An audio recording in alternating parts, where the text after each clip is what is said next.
السلام عليكم، ازيكم يا جماعة؟ أنا محمد لطيف، طالب في كلية حاسبات ومعلومات. الفيديو ده هيكون مهم جدا لأي حد مهتم بتدريب الذكاء الاصطناعي في الجامعة البريطانية. بما إنكم طلبتوا مني الفيديو ده كتير وأنا تحت أمركم، فإن شاء الله هتكلم في الفيديو ده عن كل التفاصيل الخاصة بتدريب الذكاء الاصطناعي في الجامعة البريطانية. صلوا على النبي ويلا بينا. هتعرفوا في الفيديو ده 7 حاجات مهمين بخصوص تدريب الذكاء الاصطناعي في الجامعة البريطانية. أنا كتبت أسئلتكم كلها في ورق. أول حاجة، إزاي تقدم في التدريب أصلا؟ تاني حاجة، ميعاد التدريب إمتى وبيفتح كام مرة في الأجازة؟ تالت حاجة، شروط القبول في التدريب ازاي تتقبل. رابع حاجة، مميزات التدريب. خامس حاجة، عيوب التدريب. هتقول لي لا عيوب، لا عيب واحد بالنسبة لي، تابع معايا للآخر. سادس حاجة، هل التدريب مجاني ولا مدفوع. سابع حاجة، هقول لكم رأيي بصراحة وهل يستاهل ولا لأ، وهقول لكم شوية نصايح.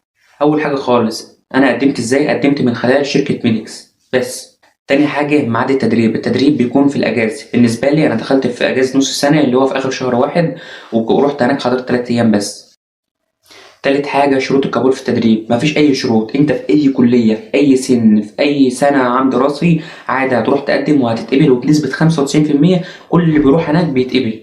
يعني أنا رحت حضرت 3 أيام، تروح هناك 3 أيام. أول يوم مثلا من الساعة 8 لحد الساعة 12 بيشرحوا محاضرة، تاني يوم برضو نفس الكلام بيشرحوا محاضرة، تالت يوم نفس الكلام. بس تالت يوم بتاخد شهادة معتمدة بالذكاء الاصطناعي من الجامعة البريطانية، وبتاخد معاها جواب إفادة، بس دي بتبقى في تالت يوم عشان يضمنوا إن أنت قعدت معاهم 3 أيام. مش عايز تروح تحضر عشان مثلا عنوانك بعيد او هيبقى سفر عليك، عادي ممكن تاخده اونلاين والشهاده تشحن لك لحد بيتك.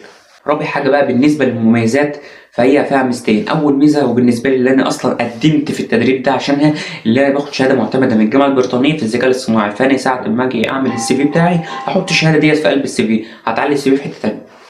تاني حاجة، اللي انت يعني بتاخد حاجة اسمها جواب إفادة. جواب الإفادة ديت يعني انت لو ربنا كرمك وذاكرت ورحت اشتغلت في شركة من وانت في سنة تانية أو في تالتة أو في رابعة، طبعا بدل ما تروح الكلية بتاعتك وتاخد منهم جواب إفادة والموضوع بيبقى صعب، هما بيوفروا لك جواب إفادة بتروح تقدم فيه في أي شركة وبتشتغل جوه على طول.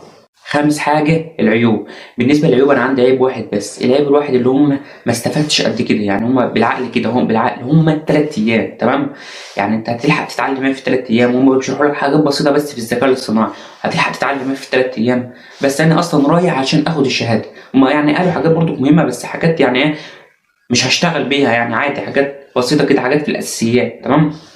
سادس حاجة، هل التدريب مجاني ولا مدفوع؟ التدريب مجاني بالكامل، بس بتدفع حاجة اللي هي رسوم الشهادة، حوالي 1500 بيدفعوا على القسطين، رسوم الشهادة اللي هتاخدها بس.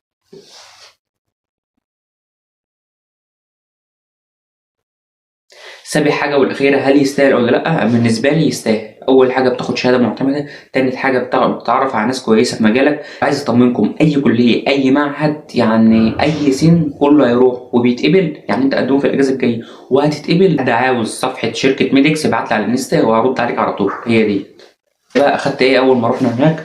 هم وزعوا علينا في اليوم الثالث مع الشهادة قلم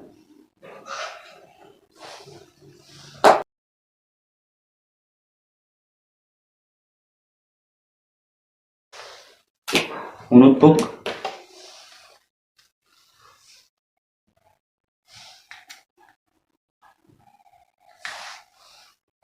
وطبعا الشهادة.